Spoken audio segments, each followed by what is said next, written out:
Hello বন্ধুরা, welcome to my channel. তো আমি আজকে রান্নাঘরে চলে এসেছি। তো আজকে আমি মাছের ঝাল রান্না করব। মাছ ভাজছি তার জন্য। তো দেখো, ফাইনালি দেখো আমি ভোলা মাছ ভাজছি। কে কে তোমরা ভোলা মাছ খেতে পছন্দ করো কমেন্ট করে জানিও। তো আমার তো খুবই ভালো লাগে বরফের মাছ খেতে। ভোলা মাছ আমি তাই রান্না করছি। আজকে আমি আমাদের এখানে দোকানে এসেছিলো ভোলা মাছ বিক্রি করতে। তো আমি ফাইনালি ভোলা মাছ কিনে নিয়েছি।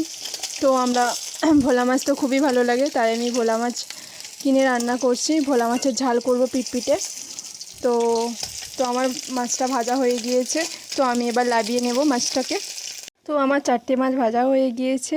তো আমার আরও 2টো মাছ ভাজা বাকি আছে। তো আমি আরও 2টো মাছ ভেজে নেব।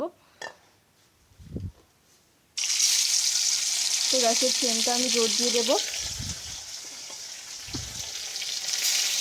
তো আমি ভেজে নিচ্ছি আরও 2টো মাছ।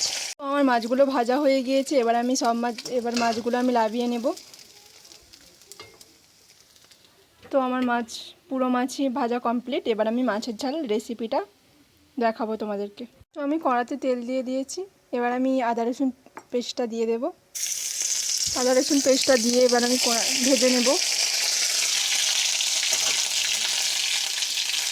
তো ছিটকাচ্ছে বলে পেঁয়াজটাও দিয়ে দেবো, তাহলে আর ছিটকাবে না।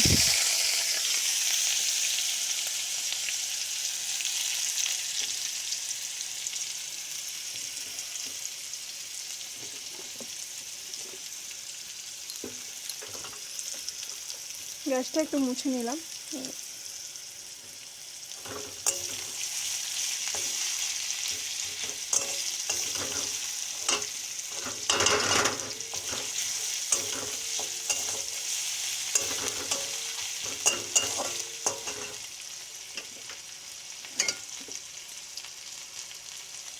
একটু কাঁচা লঙ্কা দিয়ে দিলাম।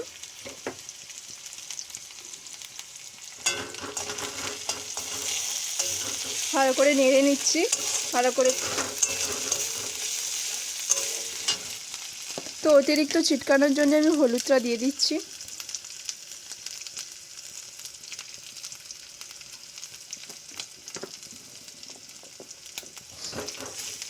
হলুদটা দিয়ে দিয়েছি।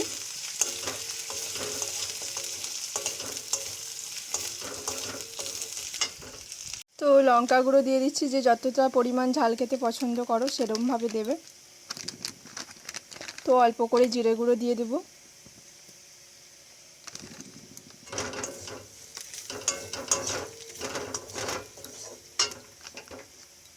দিয়ে পরিমাণ মতো জল দিয়ে দেব।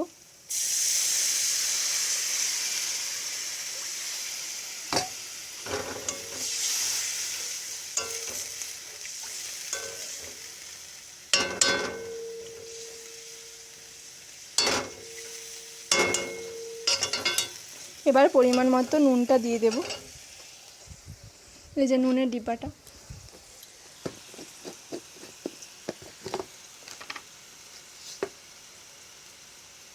তো পরিমাণ মতো নুন দিয়ে দিচ্ছি।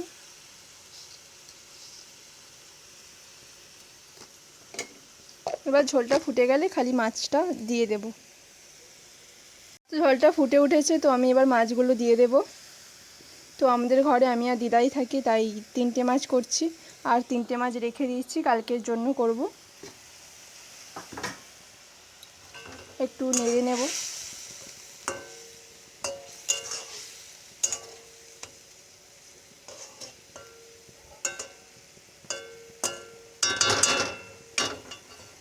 ফাইনালি আমার মাছের ঝাল কমপ্লিট। আমি এবার গ্যাসের ওভেনটা লিভিয়ে দেব। তারপর আমি বাটিতে করে লাভিয়ে নেব। তো তোমরা যদি আমার চ্যানেলে নতুন হয়ে থাকো প্লিজ সাবস্ক্রাইব করে দেবে। আর যারা ভোলা মাছের ঝাল খেতে ভালোবাসে এরকমভাবে রেসিপিটা বানিয়ে নেব। তো কমেন্ট করে জানিও কেমন লেগেছে, খেয়ে বলবে বানিয়ে।